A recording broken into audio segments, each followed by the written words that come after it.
If you or a loved one are waking up in the middle of the night, having nightmares or flashbacks, and it's interfering with not only your sleep, but your quality of life, perhaps it's even impacting some of your relationships with other people, maybe even your job, what can you do? Especially when you notice it keeps happening over and over again. I'm going to teach you a very simple, effective, gentle tool that you can use. It only takes about a couple minutes or so that you can use if and when that happens to you. Okay. And if you have a loved one, please share this with your loved one. I've worked with a lot of different clients over the years to help them with this specifically. And this tool has been very helpful, including children. Okay. So this is not just for adults, it's for children as well. Now, let me talk a little bit about why you have nightmares and perhaps even recurring nightmares. The most common one is that when you experience something very stressful, whether or not it meets the criteria for a clinical diagnosis of PTSD, maybe you have something very stressful in your past and you keep having these nightmares, whether or not the actual content of that original event shows up in your dream or not. Let me give you an example. Sometimes maybe you've experienced an abuse, some type of abuse in your childhood. And you might have vivid dreams about the exact person that harmed you. So it could be very much, it's almost like you're reliving that in your dreams and your nightmares, right? So you can have content like that in nightmares. You might also, however, have content that has this really extreme, these difficult emotions that you experience, very similar to the emotions that you felt in the past. But the content of the dream is just bizarre, right? You maybe can't even make sense of it. You're like, I don't even recognize where I was or who I was with. It can still be related. Those bizarre dreams that you have can still be related to what happened to you in your past that was very painful. It's the way that your mind, your subconscious mind, is trying to heal and trying to work out those emotions. Now, oftentimes when we go around, in our waking life, we tend to, for most of us, we tend to want to avoid pain, right? Because it doesn't feel good. It doesn't feel good to, face the things from our past that were really painfully difficult. And so during our day, we go about life, and maybe sometimes we try to put that stuff that's happened to us in the past on the back burner. And when we go to sleep, the subconscious is like, okay, now I'm going to bring it to your attention. Now I'm going to try to work this out. Or perhaps you are actually trying to work things out. Maybe you are going to a therapist, or you're working with some kind of practitioner that's helping you with emotional healing, and you're still having these nightmares. Okay. Why do you have those nightmares? It is because, like I said, the subconscious mind is trying to resolve emotions. Our body is constantly trying to come back to homeostasis. Our body and our mind are trying to resolve things from our past, whether you're consciously trying to do that in your waking life or not. Okay, so let me talk a little bit about some of the stuck points and why these things come up. So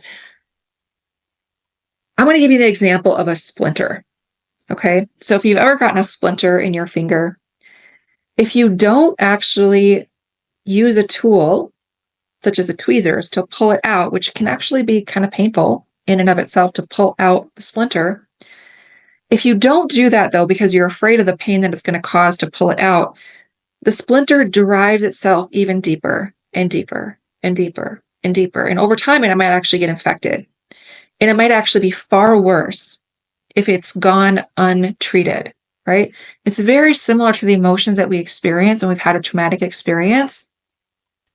There's a number of reasons why our body or mind are not able to resolve the emotions in that moment. And it's not anybody's fault that you weren't able to resolve those emotions. In fact, there could actually be, this is a whole other video that I can get into about why our body does that when we experience stressful emotions. But my point is, it's almost like a splinter. It gets embedded under our skin, and it drives deeper and deeper and deeper. And when we go to sleep at night, our body is trying to pull it to the surface and to get it out. This tool that I'm going to teach you is a way to actually change the physiology of the emotion. The reason why we keep having these things that enter our mind, whether it's triggers during the daytime or we have recurring nightmares or flashbacks is because those things are still embedded, so to speak, in our bodies. They're tiny. This is what emotions are. Emotions are tiny little information substances. They're called neuropeptides. And it's almost like this orchestration of the emotion coupled with the memory, and that memory keeps the emotional charge alive. When you use tools that help to change the physiology of the emotion, guess what happens? This is the really cool thing. I'm going to teach you just a little bit about the scientific underpinnings of this tool.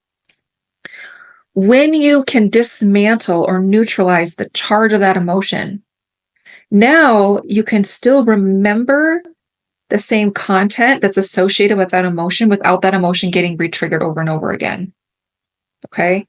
So it's like taking the splinter out. Now you can remember that the splinter was there. You can remember when you got the splinter, how you got the splinter, how painful the splinter was, but you don't necessarily have to live with that pain over and over and day after day after day, and it can actually get worse and worse and worse if you can change the physiology of the emotion. When we don't do that, the brain is constantly like, that's why we keep getting re-triggered, and it puts a lot of stress on your mind and your body. So, by the way, for those of you who are new to my channel, my name is Lori. I am a licensed clinical counselor. However, I am not actually practicing as a licensed clinical counselor for the vast majority of my clients because I'm not interested in diagnosing. I'm not interested in diagnosing. I'm actually more interested, and this is the reason why I'm sharing this video with you today. I'm more interested in what are the symptoms that you're experiencing.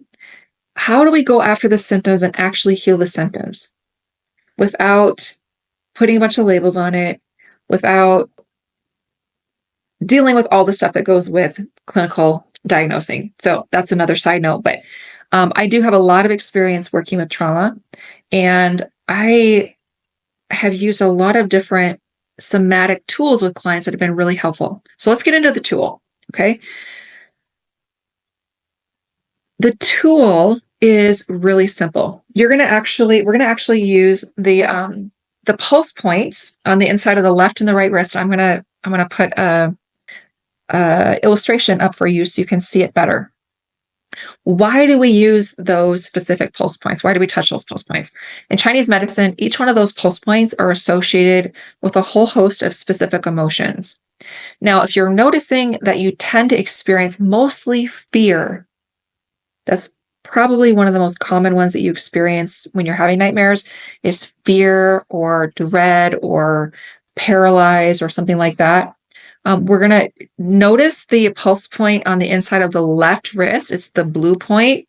That one is specifically associated with fear, but there's a lot of different emotions that can happen in our dreams. So we're going to actually cover all of those pulse points. Now, here's how you do it. You simply take one hand, place it under the wrist. You're going to touch all 4 pulse points, just like you see in the diagram. Okay, that's the first point, or that's the first part of the tool. Touch all 4 pulse points. Then you're going to place the hand across the forehead. There's emotional points here that we're making contact with that's going to actually help to resolve the emotions physiologically. Okay, touch those 4 pulse points, hand across the forehead. Nice, slow, deep breaths as you're doing that for about 2 minutes or so. So when you're waking up in the middle of the night, your emotions, generally when you have a nightmare, the emotions are heightened. In other words, if you had to rate those emotions on a scale of 1 to 10, 1 being very minimal, 10 being really, really high, they tend to be an 8, 9, or 10, right? You're going to touch those pulse points, hand across the forehead, nice, slow, deep breaths, and you're allowing yourself to, rather than avoid what you just dreamt about, you're allowing yourself to think about the content. Think about the memories. Think about the stressful things that just came to your mind that woke you up with a racing heart rate.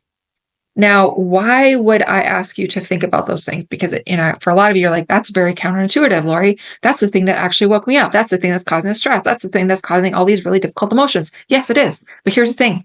When you do this tool, it's almost like you're opening the door for the emotion to leave. It's like the emotion is stuck in the house. It's trying to get out of the house, and all of the windows and the doors are locked. And it's just staying trapped in your body. When you allow yourself to witness and experience the emotion, when you allow yourself to feel the difficulty and intensity of the emotion, and you touch those pulse points, hand across the forehead with the deep breaths, that trifecta, 1, 2, 3, pulse points, emotional points with the breath, that is what opens the door for the emotion to exit.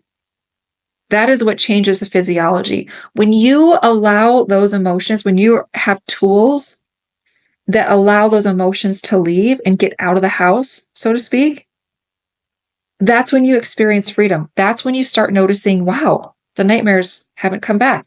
I've worked with people that have been in therapy for years, working on trauma. And when I ask them, what do you mean by working on trauma? What does that mean to you? And they talk about, they've been talking about it for a long duration of time, over and over and over again. Now, can talking about it over and over again soften it? It may soften it, but it doesn't necessarily actually let those charged emotions and those charged emotional memories get out of the house.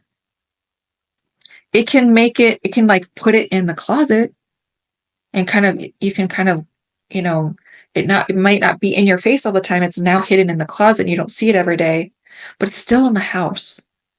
I've worked with so many clients that have been like, I've worked on this for years in therapy. But why does it keep coming back? It's because it's still in your body. We need to find ways to open the doors and the windows in your house. In other words, allow these emotions and these painful memories of your past to have an exit route.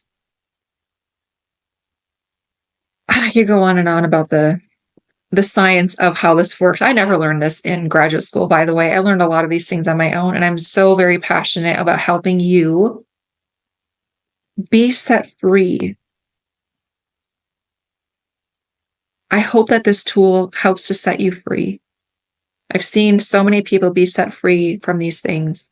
So let me go back to the tool. Okay, I'm getting a little passionate and carried away. Okay, so you touched all the pulse points, hand across the forehead. You took some nice, slow, deep breaths for about 2 minutes or so. At that point, you should start to notice the intensity of the emotion start to soften. Okay, it should start to come down. If it was an 8 out of 10, it should now be down at like a 6 or a 5. Okay, the next part of the tool is going to the opposite side. You can start with whatever side you want. It doesn't matter. There's no right or wrong way of doing this tool and in what order. So now, if I started with the left, now I'm going to go to my right. Okay, I'm going to touch all 4 pulse points. Why am I covering all the pulse points? Because I'm covering all the emotions. I'm wanting to discharge, neutralize, create an exit route for all of the emotions I might be experiencing. Okay, all 4 pulse points, hand across the forehead, emotional points, deep breath. As I'm allowing myself, as you are allowing yourself, to think about whatever it is that has been really stressful. Okay, do that for another 2 minutes or so. You're going to notice, here's how you know that you've utilized this tool enough. Okay, usually what will happen is when you use this tool, there's something happening in your mind and your body, which is really pretty cool. What starts to happen is that the physiology of that charged emotion, it starts to move and move out of the body. What you'll often notice in yourself is you'll often notice yourself sighing. You'll often sigh as kind of like this final thing of like, wow, that's really softening. Now, for some people, like, okay, Lori, I tried this and I had another nightmare. Okay, I want to encourage you, keep using this tool because usually the content in the nightmare is another layer. Now, I've actually seen, by the way, I want to pause on that for just a moment because I've actually had clients that have used this tool in the middle of the night and their nightmares completely disappeared because it was the same one specific stress pattern that just kept coming up over and over and over again. There might be additional elements or different layers or different emotional memories or stress patterns that come up in another nightmare. And I encourage you to continually use this tool if and when that happens. Now, if you reach a stuck point, this is a really great self-help tool, by the way, but if you end up reaching a stuck point, then I would recommend working with a trained practitioner that has experience in working with the deeper part of the brain that helps to change the neural pathways in your mind and your body, well, in your brain, but also just that mind-body connection to actually rewire how your brain is processing those painful emotional memories or traumatic memories. So who would that be? Well, it could be a trained mental health therapist, could be a clinical therapist who is, specializes in trauma, for example. It could also be those practitioners who are trained and certified in a variety of different specific brain-based and body-based, mind-body-based techniques. The ones that I use with my clients across the world are the Feel Better Fast technique, brain spotting, neuro-emotional technique. I use that for clients in person because that can only be utilized in person. But those are a handful of techniques you can look up. EMDR is another one. So you can look for a practitioner in your area, or if you're interested in booking a session with me, I'll leave the link below for that as well. But I think that this tool is going to be really helpful for giving yourself a tool, an actual practical, tangible tool to actually move these things. And now the reason I'm passionate about providing these tools for you guys, and by the way, you can also check out, I have a whole playlist on my channel called Tools for Stress. So you're welcome to explore that and look at some other tools as well. But I'm passionate about empowering you with tools because I know that a lot of people that I've worked with over the years, they've shared that a lot of the experiences they've had is a lot of intellectualization of what they're experiencing. In other words, they might learn all that there is to know about trauma and how they got the trauma, why they got the trauma, but there's still left the trauma inside. I can tell you all the reasons why there are these boxes in my house and where they got delivered from and how they got delivered and how big they are and how heavy they are. But if they just sit in my house and nobody gives me practical tools on how to get them out of the house, it's not helping. And I think the number one reason why people go to therapy or they seek out healing practitioners is because they want to feel better. You want to feel better. I want to feel better. We all want to feel better, right? So I think the intellectualization and the educational piece and the underpinning of those things are really helpful in helping us to understand why we feel the way that we do. But it needs to go further. We need to actually learn ways that we need to learn the how. How can we feel better? That's the whole purpose, right? We want to feel better. So I really hope that this technique really helps. If you want to recap, you could save you can save this video for future reference. You can also check out a bunch of different free resources that I have available. I'll leave that in the description below. I have a lot of different additional free resources that might be helpful for you or a loved one. Let me know if you have any questions on this tool. Okay, I'm happy to answer any questions that you might have. And I look forward to seeing you in the next video.